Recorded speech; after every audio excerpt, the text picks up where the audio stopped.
I'll introduce now. That's Uma Ettigi and her student Radhika. And you guys both want to say hello on the microphone? Hello. Hi, hello. Great, thank you. First I'll introduce you, Umaji. Could you please tell our listeners what you do and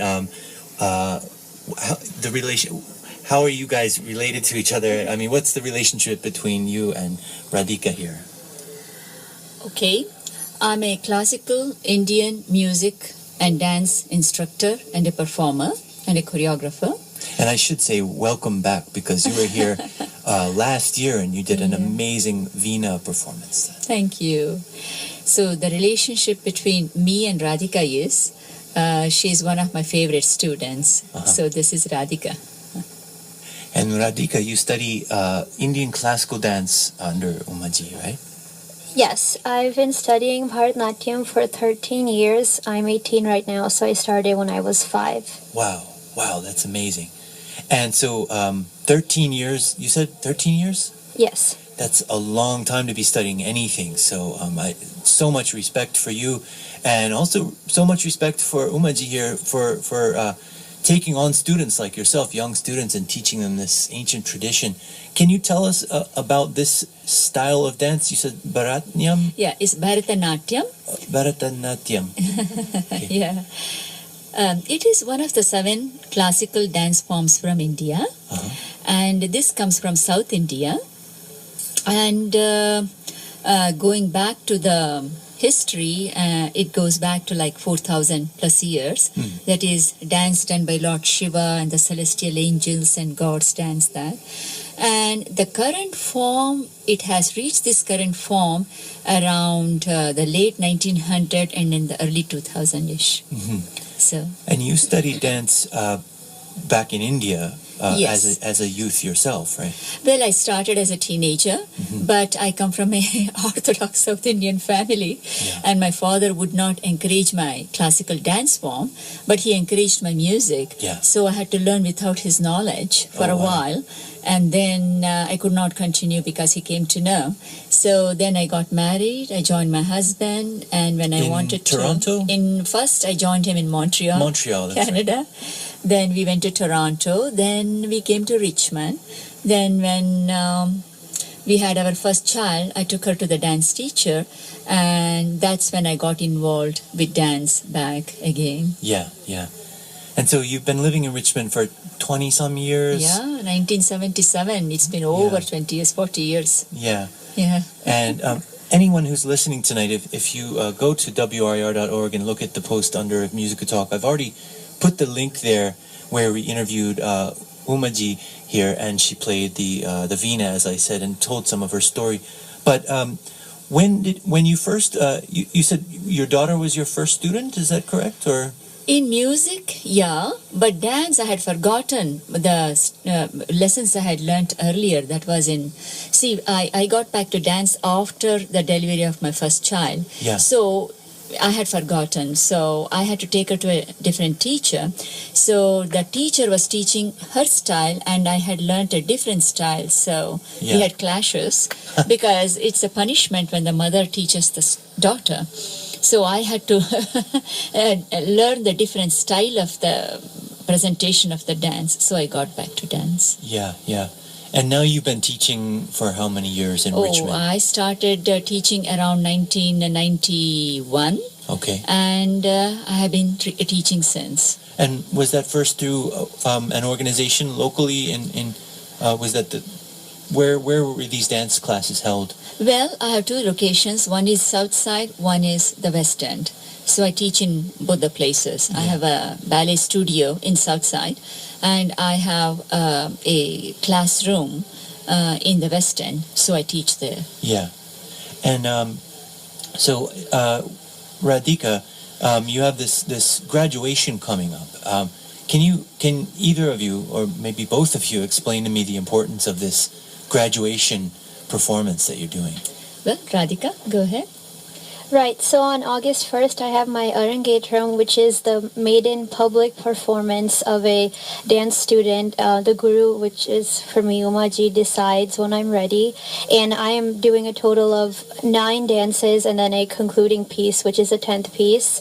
It's me alone, so it's my solo performance, and it will last approximately 3 hours, maybe 3.5. That's amazing. And so all of your study is built up to this first performance where your guru has told you, I think you're ready for this, or I know you're ready for this. And so now you're doing your first public performance, as you just said. That's got to be really exciting after 13 years of study. Oh, yes, it is very exciting. Yeah. It's also very scary. I'm nervous, but I know it'll be okay. And although we have performed publicly before, but this is the first time I'm doing something of this caliber alone. Yeah, that's a long time to be on stage. And so I want to ask you now, Umaji, please tell our listeners how dance music is chosen and which types of pieces are chosen for which types of dances. The style of music that is used for Bharanatyam is the South Indian Carnatic music. Mm-hmm. So Carnatic is Carnatic music, which is South Indian classical music. classical. It has to be classical because it goes hand in hand with the footwork and the execution of the movements and everything. Yeah. And are you so a dance student can't just learn dance and be ignorant of the music, of the rhythm. They're learning all the rhythms of these. they go hand in hand. Yeah. Actually, without music, there is no dance. Yeah. So, yes, they have to be familiar with the rhythm patterns and the speed and how to synchronize it with the dance steps. So the music is taught hand in hand with the dance steps, but it is not taught as extensively and in detail as a music student would be learning. Right. But the knowledge of the rhythm and the raga or the improvisation pattern is important. Yeah.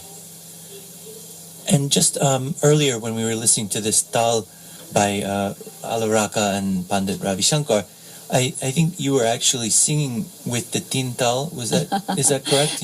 Yeah, the bowls of that tabla was very interesting because I'm working on many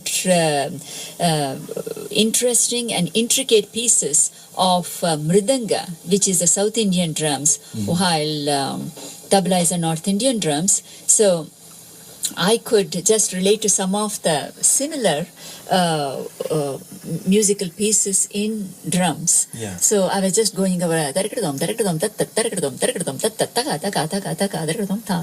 Yeah. I was just telling that to myself. It just came Spontaneously. But so when you're teaching Radhika, are you repeating some of the beats verbally to her or clapping your hands while she's learning? When she's learning, yes, I do those bowls of mridanga. And sometimes if I'm standing and doing, I do tai tai drakadom ta, tai tai drakadom ta, tai tai drakadom ta. But when I'm teaching at home, I have a wooden plank and I have a stick. And I beat that, and the left hand is showing what to do, and the right hand is I'm moving the stick. But when I'm performing the item, like singing and doing that, that is when I do the bells, like something like that.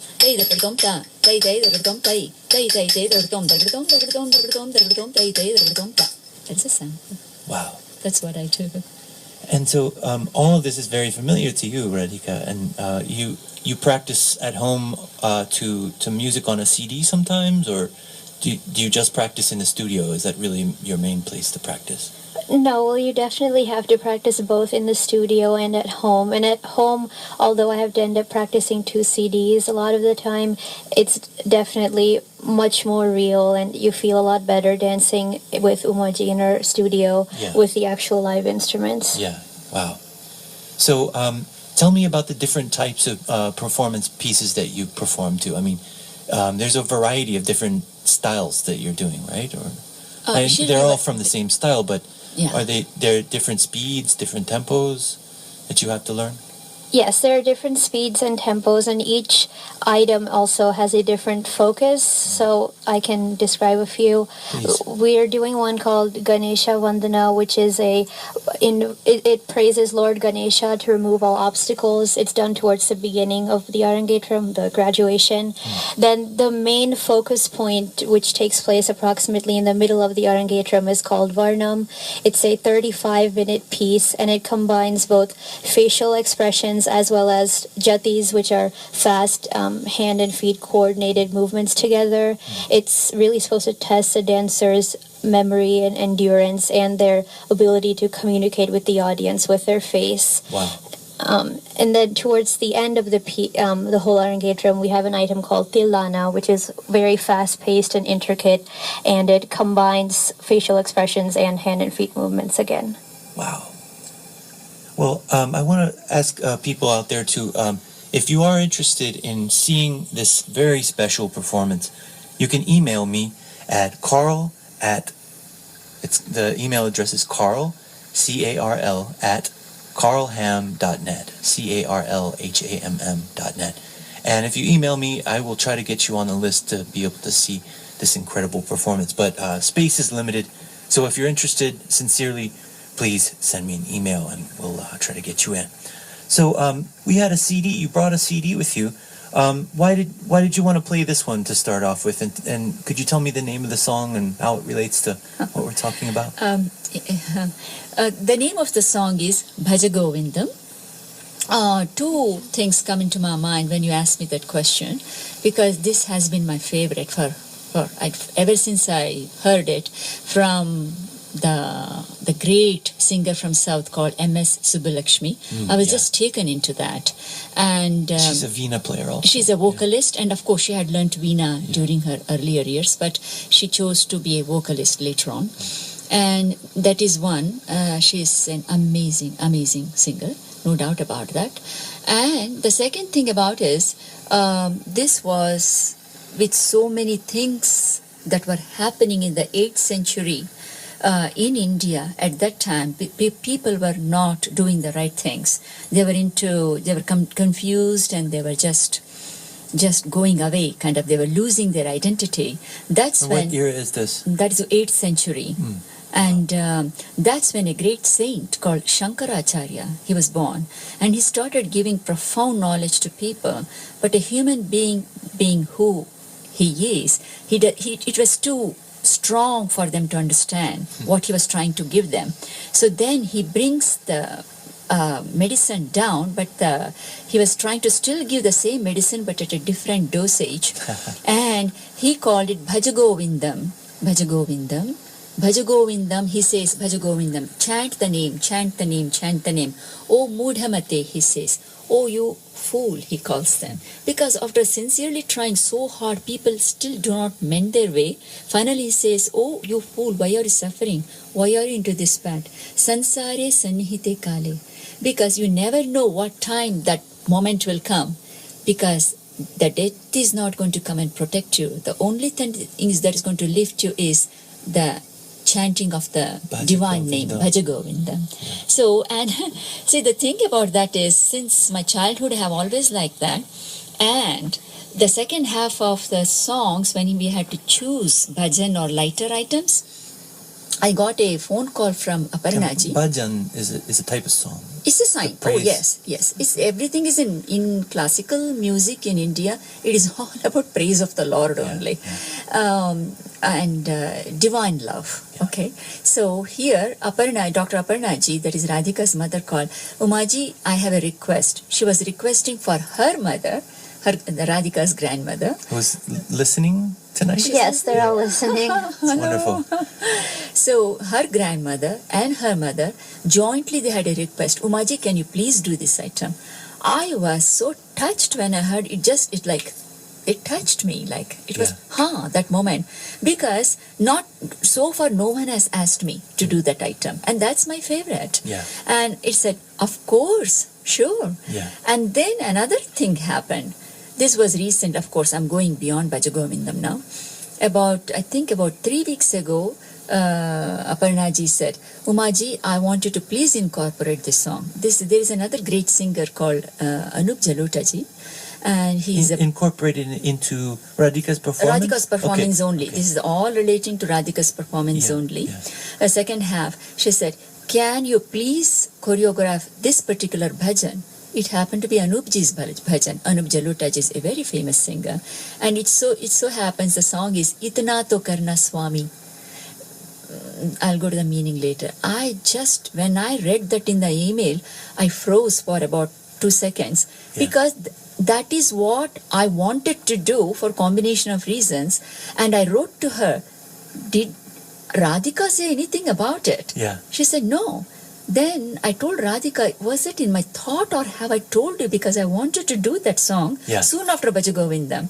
It so happened how we are in sync. This is just happening. You and Radhika's family, mom. Her mom and exactly. And grandmother. Yeah. All of us thinking in the same direction and coming into that direction, into that path at different times, but wanting to move ahead in the same destination. Yeah. And this girl is the pawn that is being used.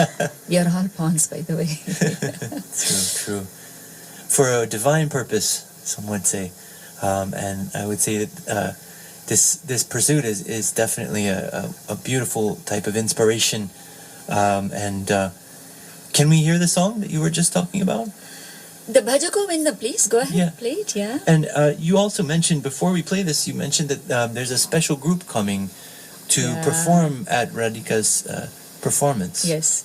Yeah, these are artists from South India. They're coming from Chennai, the cultural capital as it is called, from South, and they are all coming for 1 week. They are going to be with me. It's going to be like a wedding.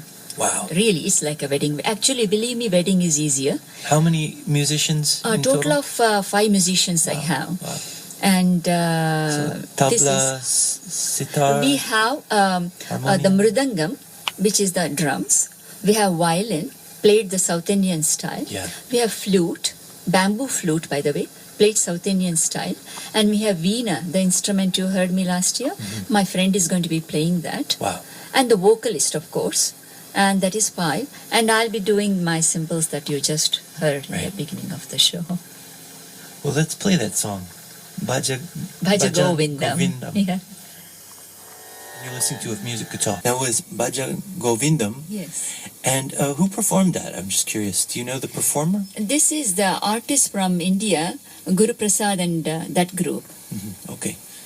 And so we were just chatting here about this upcoming, very important upcoming dance graduation. And in the is it Tamil or Telugu? The word that you used for the graduation? That Arangetram is a Tamil word. Okay. Yes. Arangetram. So we were just chatting about that. And Radhika, I can't believe I didn't ask you this already, but why did you start dancing? What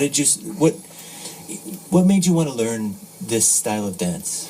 So when I was 4, my mom took me to the Virginia Museum of Fine Arts, and that's actually where I saw Umaji performing for the first time with some of her older students. And being only 4, I had never seen anything like it before. I remember the colors on the costumes and the ghungru, which are the bells we wear around our ankles when we perform. That was all very fascinating to me, but as a child I was very shy, so my mom had to kind of drag me to my first dance lesson with Umaji. But ever since then I've loved it, and what I couldn't always express with speaking, because as a kid I struggled when reading and writing in English, also speaking, but I was able to gain that confidence through dancing, both learning and performing. And my grandmother actually lives with my family, and she loves to see me perform, and she's always said that seeing your Arangetram, which is graduation, is the dream of her life, so I do it for her. Oh, that's wonderful. I actually used to study classical guitar, and I used to play for my grandfather, and I remember what an honor that was to be able to make my grandfather proud and do something that he thought was worthwhile too. Yes. So 13 years with this guru, Umaji, how has learning dance changed your life? You said it's brought you some confidence? Yes, definitely confidence, but also stress management skills, because I think we all know that in life we're very busy. Everybody has their own responsibilities to take care of, whether it's school or work, and sometimes balancing your schedule along with mentally how at peace you are is hard, but being able to dance is a great stress relieving. And Uma ji always tells me in class, like, okay, you look a little stressed out, like, smile, be happy, it's going to be okay. And I can apply that in school as a high school student, and I'm soon going to be a college student. It really helps in remembering, keeping in mind the big picture, not letting little everyday things get to you. Wow, because I guess I would imagine if you're dancing and you get caught up by one simple, maybe just a tiny mistake that no one notices, if you get caught up on that, it'll mess up the rest of your performance. You have to keep going. And yes, and I think keep going. That's something the big picture is, right. That is very true, because as much as it's about physically moving, it's also about mentally staying in the moment. And even if you do mess up, you have to keep going. And being able to apply that in both dance and in everyday life is probably one of the biggest lessons I've learned. And how about balance? I mean, this style of dance takes an incredible amount of balance, right? Yes, time-wise and physically, yeah. Actually, too, yeah. Physically it keeps you in shape. You just have to remember to eat right as well. But it's a very good form of exercise. You don't need to pursue any other type of cardio if you're dancing every day, which is what we've been doing recently and in the months leading up to Arangetram. And then, you have to manage school and homework and going to dance class, but if you want it enough, then you'll do it. Yeah. And Umaji, I want to ask you, why is it important for you to teach this style of dance to students like Radhika? Well, this style of dance has it all. Meaning, if someone has sincerely studied this art, go to greater depth, and they want to learn a different style of dance, it comes more easily. Because there is such strenuous footwork, intricate footwork, the count of the beats, etc., the sense of rhythm comes in, and then you go to different dance styles after getting used to the mudras, which is the hand gesture, and then you combine the footwork with the hand movements, and certain expressions flow through you, and when you balance all these three together, then you develop certain sense of control on your own body, and then you can dance any other style if there is. That is why this style of dance is very important, and this is what I have learned, so I feel comfortable teaching this and doing it. Yeah. But there aren't a lot of dance instructors like you in America. I mean, this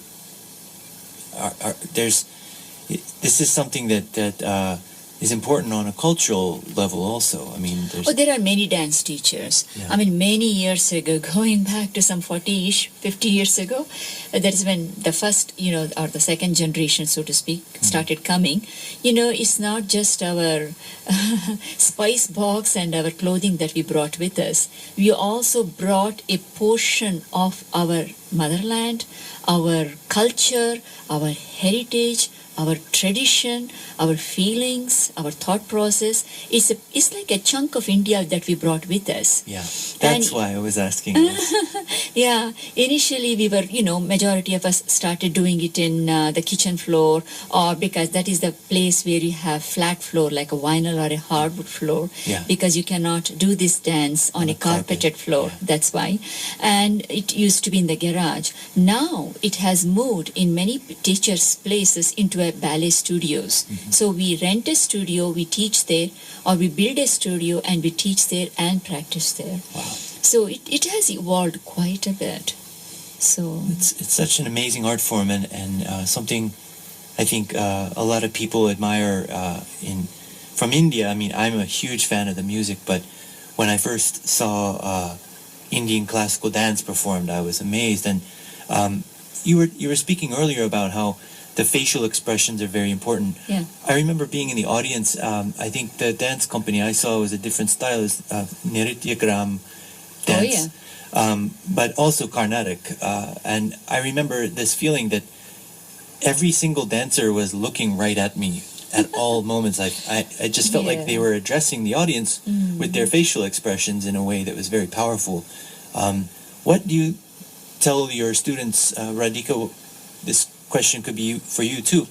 What do you think about while you're dancing on the stage? I mean, how do you stay focused? Actually, that was one of the hardest things for me to learn, because it's pretty easy to just put on a smile and dance, but a smile is not always what's needed.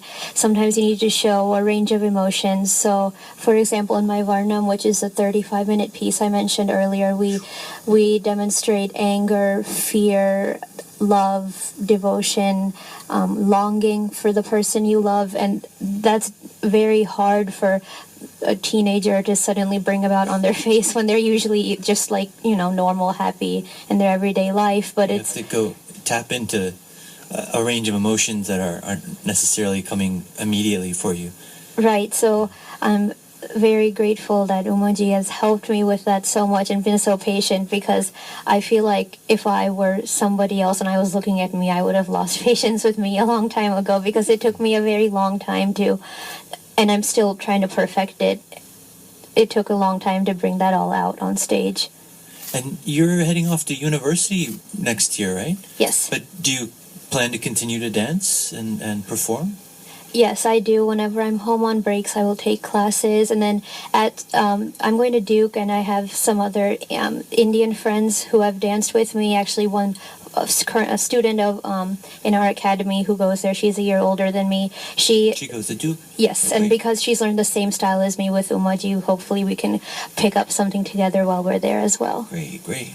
Right. That was last year. I had the Arangetram of my other student called Shayantuni Das, and she, just like Radhika, she's also, she's a all-rounder, and she made it to Duke, and both will be together. So you're ending up at the same place. That's great. Yeah, it's funny. Yeah, and earlier also you mentioned that dance. Does it tell a story? How are there stories that are in the background of these dances? Yes, the stories are there is always a story. For example, the Varnam, as it is called, the 35 minutes non-stop piece that Radhika will be doing. That is one of the pieces that she'll be doing of the 9, by the way.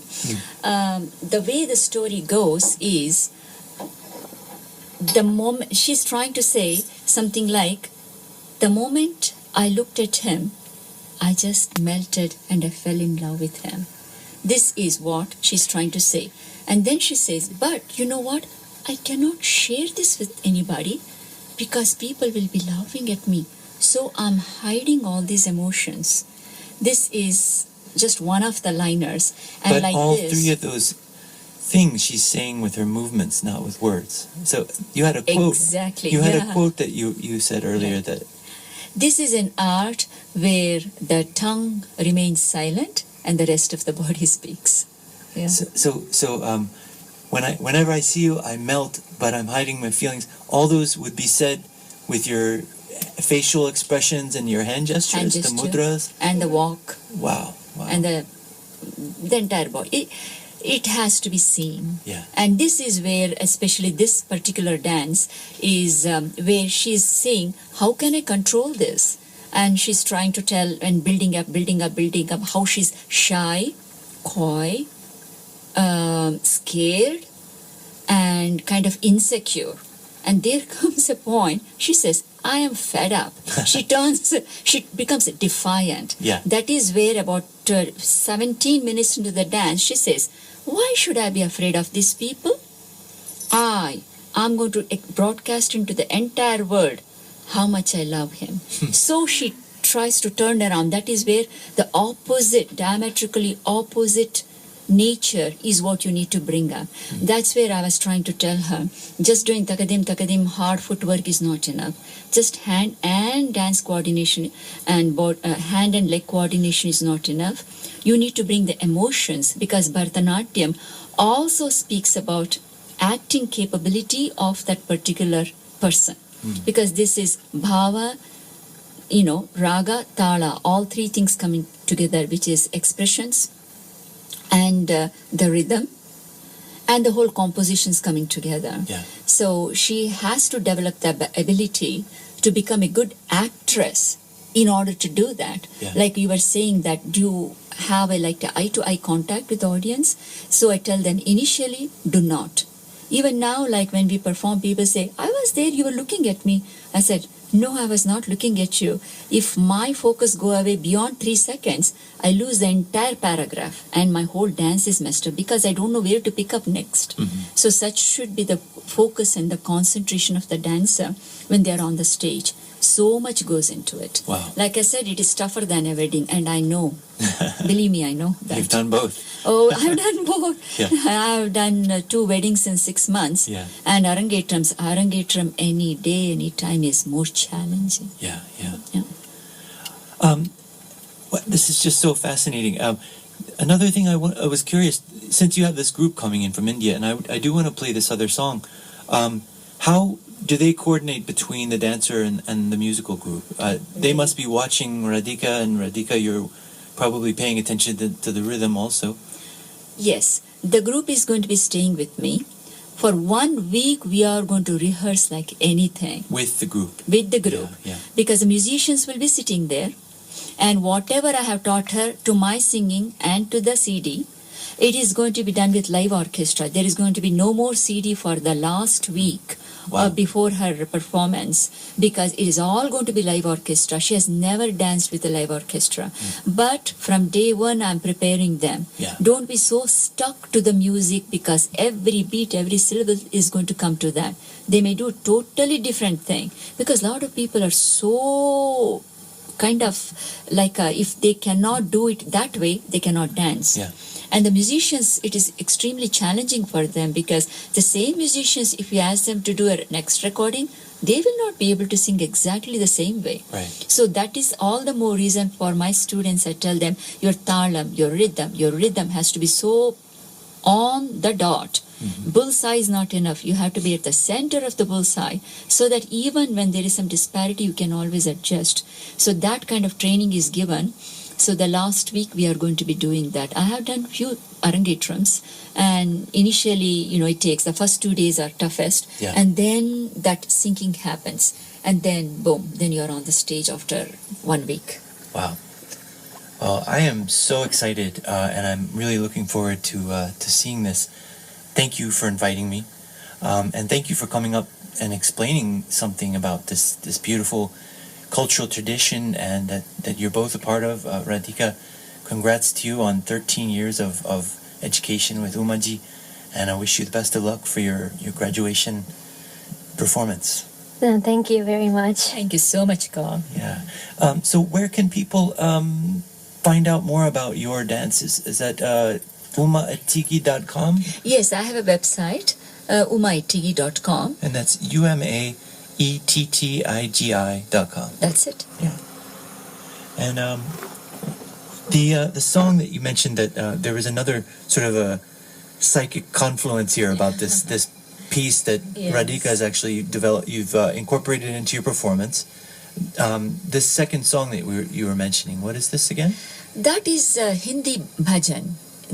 One of the is the language of India. There's a Hindi.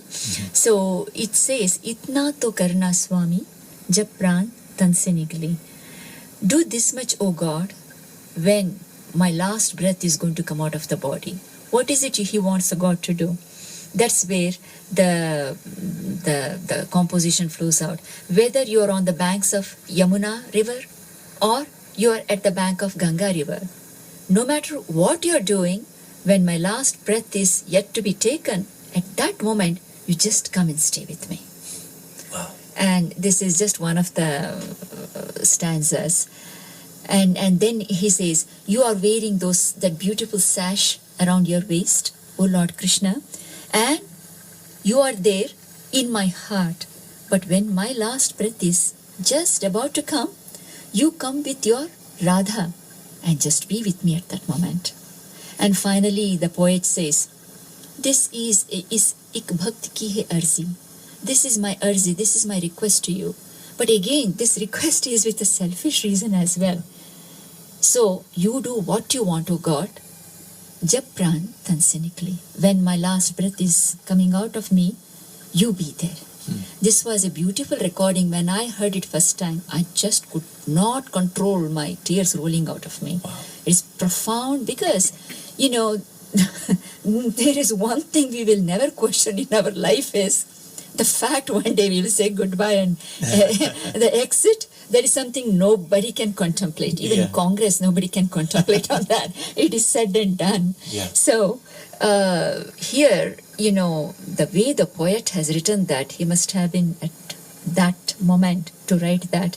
And this was done during the recording of one of the recordings of Hare Krishna temple recordings. And that's where Anupji sang. And that was so like a hot cake. Wow. Yeah. And so this will be one of the songs that you'll be dancing to. Yes, it will immediately follow Bhaja Govindam, which is the piece we heard a little earlier.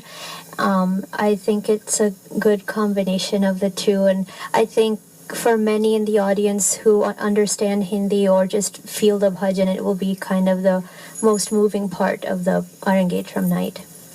Okay, well, let's play this one, and then thank you both. We'll play this one, and then we'll come back, and if we have time, we'll talk a little more and play one more song after that. It's almost 9 o'clock, but thanks for listening to WRIR. This is If Music Could Talk, and the song one more time. Itna to karna swami, jab pran tan se nikli. All right, so we're back again here, and thanks for listening, everybody. This it's been a wonderful show, and thanks to Brad also for his set earlier. Thank you, Umaji and Radhika. Thank you both for coming up and speaking with us about this wonderful Indian dance tradition. And do either of you have any?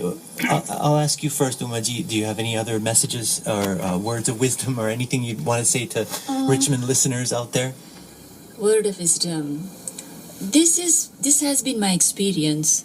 I have come across extremely talented girls, but sometimes some mothers have this opinion: if my daughter pursue this, it is going to hurt her academics, and they pull them back. But here is proof is in the pudding, because my students have made it to William and Mary, VCU scholarship. Yeah. This is the second girl going to Duke, Yeah. NYU. So they have proved it. You can do both. It's a question of how you organize your time, prioritize your time, and really sincerely, truly work hard. And no shoddy workmanship, and do not expect the teacher to do a miracle. Yeah. So if that is the attitude, both can be accomplished. This is my strong message to some people out there. Thank you. And do you want to say anything, Red? Well, I'd just like to say hello to my family who's listening, my mom and dad, and my grandmother, my nani, and both my sisters, Suhani and Priya, and say thank you to Uma Auntie and thank you to my family for encouraging me and supporting me, both in learning dance and in the coming weeks for my Arangetram. Thank you so much. And, Thanks to you, Colin. Yeah, thank you. You're welcome. Thanks for coming to WRIR. This is radio for the rest of us. Non-commercial, non-profit, community radio at its finest. WRIR, Richmond Independent Radio. And we're going to finish off with a song by one of my favorite guitarists, Michael Hedges, on Windham Hill Records. And the song is called Ben Susan. And again, if you are interested in seeing that performance, Radhika's premiere in performing her graduation, email me at carl@carlham.net. Thanks.